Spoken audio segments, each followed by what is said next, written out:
Hi, my name is Tom, and this is a short video that is going to show you how to get your hood open on an E36 BMW. This particular car is a 1998 323 IS, and right when I was going through a whole bunch of stuff that I still need to do with the cooling system on this baby, she's got 300,000 miles right now. The hood release latch, or the hood release lever, broke. So for the last 2-3 days I've been unable to open the hood, and I watched some videos on YouTube. I did some reading.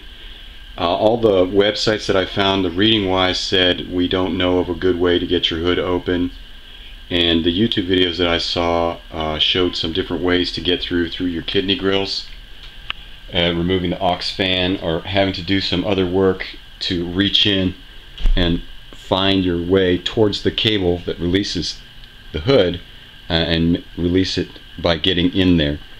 I was able to do this hood release, I guess you call it operation or process, without having to remove any of my fender, grill, or aux, and I'm going to show you how I did that.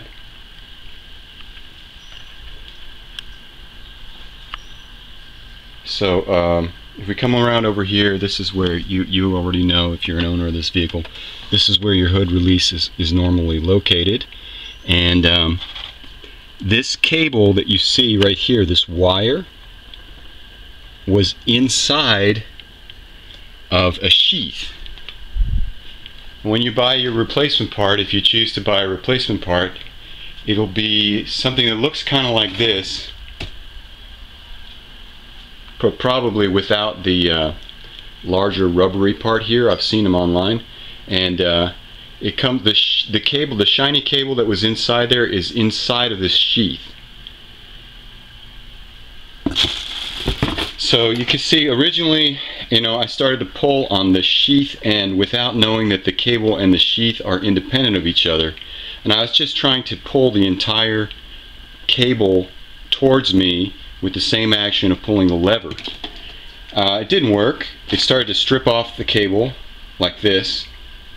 The sheath started to strip away from the cable. You have to apply so much pressure, and you wind up getting a bunch of gunk like that. And as I started pulling, I just realized, I was pulling on the sheath, and so much came out that I started saying, how can I be pulling the cable unless the cable became unattached up here at the releases? So I just thought it through, and I said, well, if I just pull off the entire sheath, maybe, if I'm lucky, the cable will still be there.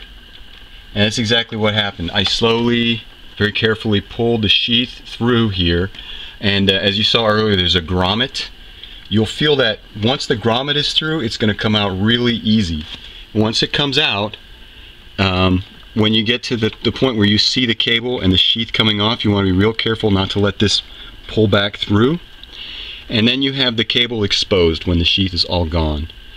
Once it's gone, I do believe that there is some element of luck in this, and here's why. I found that the cable that I was pulling on, you can see it here, it had gotten moved around this piece right here slightly. So what I was pulling, if I was unlucky, I believe that you may have gotten it not in the right route. It may have come out of the routing, and that's why I recommend, if you do try this, you pull very gently on the sheath, at least until the grommet, especially after the grommet comes through. So you do need to apply a little bit of force to pull through the grommet. The next part, which I've heard about, is, if you want to replace the thing, well, you have to follow the routing, and it goes through this way. I haven't done it yet, so I don't know much about it, but somebody gave a recommendation that running it through, you can tie your new cable to the old cable. They made it sound like it was still inside the sheath, but you could tie your new cable to the original cable. The best deal I found for a cable was on FCP Euro parts. There's tons of different places, and if you're used to shopping at different places that you like, go ahead and pick yourself up a new cable if that's what you want to do.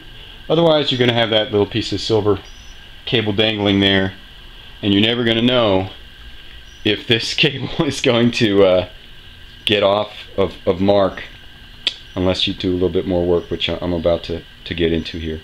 So good luck.